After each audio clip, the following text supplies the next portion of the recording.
Hablaremos muy brevemente de dos famosas imposturas. La primera fue la del señor que se hacía llamar George Salmanazar, como el rey asirio Salmanazar, pero con una P antes. Sí, que lo para hacerse el exótico. Sí. Supuestamente venía de tierras lejanas. En 1703 llegó a Londres y afirmó provenir de Formosa, pero no de Formosa en la República Argentina, sino de la isla de Formosa, Taiwán. Taiwán llamada ahora, cuya capital es Taipei. Y ahí. No parece Salmanazar un nombre muy chino que digamos. La gente de Formosa se llaman Chiang Kai-shek, Por ejemplo. Pero- y todos se tienen la Chiang Kai-shek. pero de ningún modo George Salmanazar. El caso es que este hombre inmediatamente fue recibido por la sociedad londinense, incluyendo también a catedráticos muy importantes, y fue idolatrado como un exótico salvado. Eran los tiempos del exotismo. Bueno, le dieron aposentos en casas muy lujosas, le pidieron que tradujera la Biblia a su lengua nativa. Bueno, él ponía velas encendidas en su ventana todas las noches para convencer a la gente de que estaba trabajando en ese proyecto, pero en realidad no estaba haciendo nada. Lo único que hizo fue inventar un lenguaje formoseño que no tenía lógica alguna. Dio conferencias en el país y se ofreció a enseñar la lengua a futuros misioneros. Qué bueno. En 1704 escribió la Descripción histórica y geográfica de Formosa. Según las costumbres que expuso en su obra, allí solo se comía carne cruda y los científicos de la Academia Británica leyeron con asombro acerca del sacrificio anual de 18.000 infantes a los dioses paganos de aquella tierra. Afirmaba Salmanazar que el promedio de expectativa de vida era de 100 años y garantizaba que allí se seguía una dieta regular de sangre de víboras en el desayuno. La verdad es que en aquella época el promedio de vida en la isla de Formosa era de 40 años y la dieta de la gente consistía básicamente en papas. Pero claro, con estos datos el libro No se llamaría- desmerecía claro, notablemente. claro. Salmanazar también abogaba por un baño diario. De nuevo esto asombró a la gente, ya que los londinenses de aquel tiempo se bañaban muy rara vez y preferían utilizar esencias para disfrazar los olores corporales. Su libro, Dorio, Sí. vendió miles de ejemplares y este señor Salmanazar se hizo millonario. Tiempo más tarde, algo raro le ocurrió a este hombre. Muy impresionado por la amabilidad y la generosidad de los científicos, se arrepintió y confesó todo. En realidad nunca había salido de Inglaterra, era hijo del carbonero Matías Johnston. Fue perdonado y vivió el resto de sus días venerado como a un santo. Ajá. Extraordinario, me pareció extraordinario. Fantástico. Pasa seguido en Inglaterra, ¿no? Pasa con primeros ministros, etcétera. Hacen Así cada es, 4 sí, años sí, y después sí. son venerados como santos hasta el final de sus días. Otra rara historia fue la de la llamada princesa de Java. De Java. No te hagas, no se haga chistoso no. porque es con B corta. Te lo dijo. Una tarde de 1817, cerca de la villa de Almonsbury, en Gloucester, apareció una misteriosa y hermosa joven. Tenía 20 años de edad, no llevaba un centavo encima, estaba perdida y hablaba una lengua que nadie había escuchado antes. La conozco, ¿eh? Creo que la conozco. ¿Cuántos recuerdos? No sé si vino. No, pero no bueno. vino. Vino, pero no llegó porque entró otra dirección. Un bondadoso, repito, Sí. un bondadoso magistrado, el señor Worrall, se apiadó de Elia y la invitó a su casa. Allí, él y su esposa Ajá. trataron de sacarle alguna información sobre su procedencia y su identidad, pero lo único que decía la muchacha era Carabú, una y otra vez, y así la bautizaron. Claro. Una y otra vez.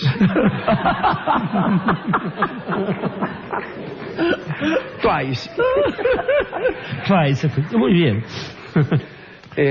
Los Worrall no pudieron enterarse de nada más.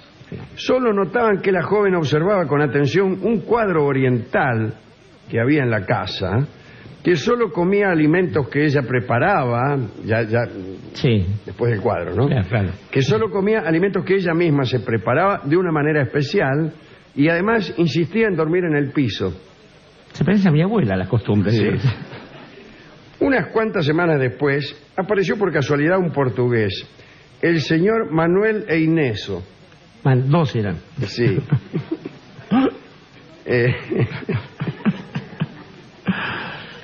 Quien había pasado un tiempo en el lejano oriente, así sin mayores datos. Fue llamado entonces para que conociera a Caraú y después de poco tiempo, a solas con ella,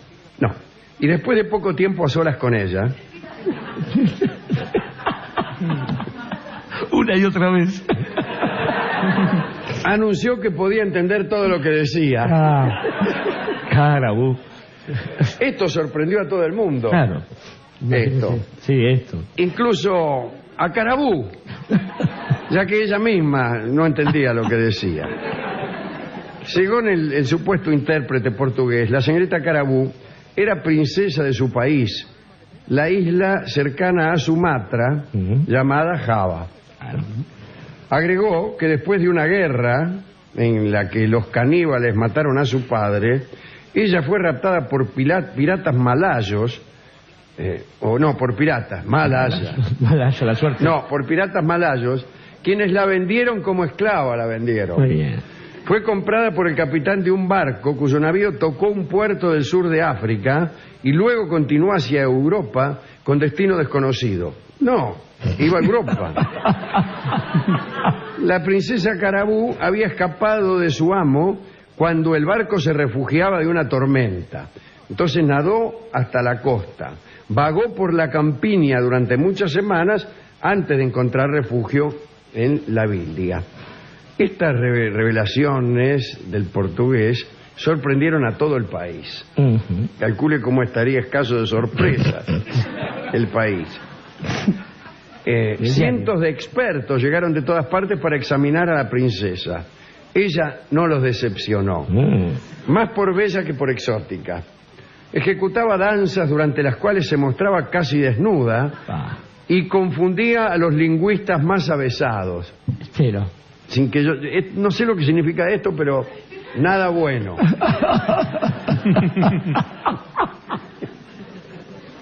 ¿El señor es un lingüista avesado? ¿Ha besado a algún lingüista? Qué cosa. Dejaba. Sí. Era la princesa. Sin embargo, todo fue un fraude. Le dije que el 54% no podía ser. Claro. Y una impostura elaborada por la hija de un zapatero, llamada, ella no el zapatero, Sí, claro. Mary Baker. Había soñado, o había inventado todo esto, para entrar a un hogar rico y escapar de su pobreza.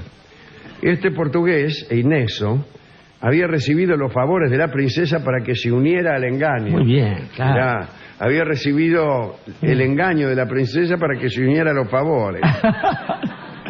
La fama de Mary como Carabú cayó cuando en Bristol una tal señora Neal leyó un testimonio sobre la javanesa, que era Carabú, ¿no? Sí.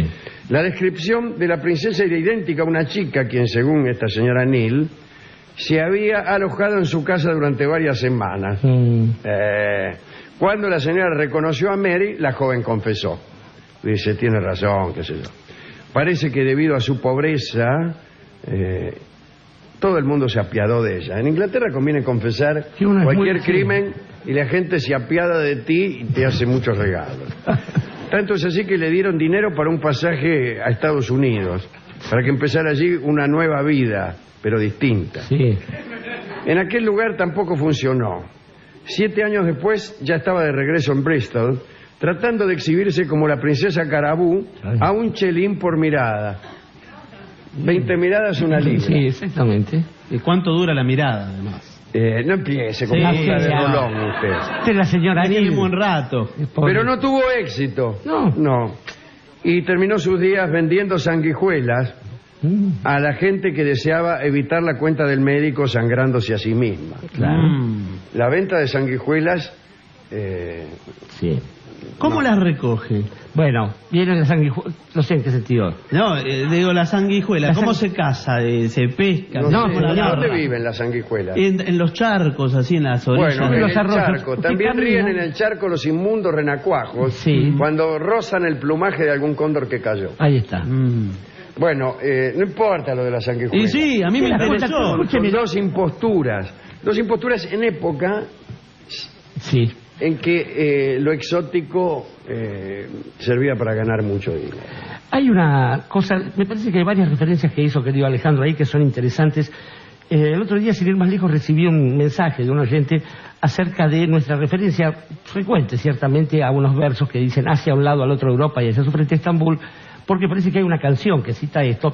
Le contamos al amigo que es un Que poema de además José de Espronceda. es un caso famoso, sí, es de Espronceda y es el caso de Sinalefa Triple. Ujú, sí, señor. Hacia a un... Ahí está. Bueno, fuera de Todo esto, eso se cuenta si aún... como una como sola una sola sílaba. Eso le permite, bueno, hacer hacia un lado, y le permite además narrar el resto del poema, que es justamente sobre piratas malayos. Lo interesante, nuestra idea de piratas es siempre británica. El pirata de la canción del pirata es un pirata malayo, denostado por toda la policía británica, policía de los mares, pero que tiene entre sus personajes de ficción más célebres a nuestro amigo Sandokan, que Claro. tenía entre justamente su El principal... pirata de la Malasia. Exactamente, y que combatía a los Su británicos. amigo era un portugués. Yáñez, Sí, justamente. señor. Así que, bueno, estos son los primeros homenajeados. Me parece que tanto Salman Azar como la chica Mary Baker son personas que a mí me gustan especialmente. Quiero decir, en principio, la época de fascinación por el exotismo no es una época inocente, es una época donde no prima solamente la tilinguería de aquellas personas que se sentían un poco mejor ubicadas socialmente por mostrar algo raro, sino porque el exotismo, la rareza, la curiosidad, estaba dada por la diferencia con aquello que se suponía la normalidad, el primer mundo, la clase media Claro, acomodada. claro.